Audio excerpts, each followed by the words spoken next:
So now we're going to talk about you. You must love yourself first and foremost. The qualities which you have are beautiful. The limitations which you have addressed are also beautiful. All of your traits and characteristics are love-based, having come from source. If you are impatient and impulsive, that's okay. If you are selfish and provocative, that's okay. If you are jealous and angry, that's okay. If you feel unworthy or not normal, that's still okay. What you have to realize is that any of your limitations, these limitations that you've identified, are only limitations because you interpret them as so. One person's interpretation of impatience could be totally different to another's. One person's belief that impatience is a fault and that it frustrates a situation may be seen by another as a direct compulsion of a person's enthusiasm and drive to fulfill themselves and progress something they believe in. Impatience only becomes a problem if it's not recognized and accepted. Once you accept it and acknowledge its principles and then merge your inner intuition with it, it can become quite powerful. Any other traits and characteristics you feel are undesirable, like anger and selfishness, etc., are just that, traits of the personality, which have been molded by various experiences. Their importance is just that they are signposts to be interpreted in any way you wish.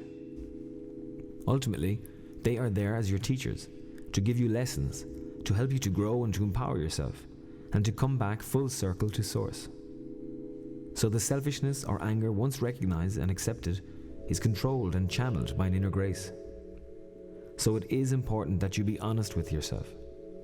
Ask yourself where you are, who you think you are, who you believe you are, who you wish to become, how you have become the person you are, whether you are happy with the person you are, whether you are achieving the goals you have set, whether your goals or objectives are your own or ones that have been handed down, and to know that ultimately, whatever the answers, it's all okay. This is the base from which you need to begin.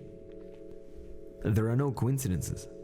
The fact that you are listening to these words means that you have identified that you are at a crossroads in your life, where you're contemplating breaking the loop link.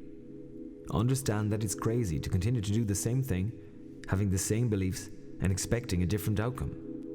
And so change is a good thing, but you cannot change yourself until you know the base you're changing from. Don't feel guilty. Guilt is a poison that people put through their system. The energy from guilt is powerful and damaging. Everything you have done to date has brought you to where you are now, and you should not feel any guilt for that, since in this moment you can consciously make your choices anew. Remember, most people believe we were given the gift of free will, but the interpretation of this has developed over the years. I often pose the question, how can we have free will to make choices we wish to make, coupled with the learned understanding that if we make the wrong choice, we'll be punished, or the right one rewarded? As far as others go, if you feel guilty about some thought or action or experience with another person, then you poison your system with the negative energy charge from this guilt. The person doesn't get anything positive or beneficial from your guilt, so nobody benefits. Remember this: whenever you feel guilty about a thought or an action or an experience, understand that the subject of the guilt is a teacher in its own right, who is there to allow you to grow from the experience.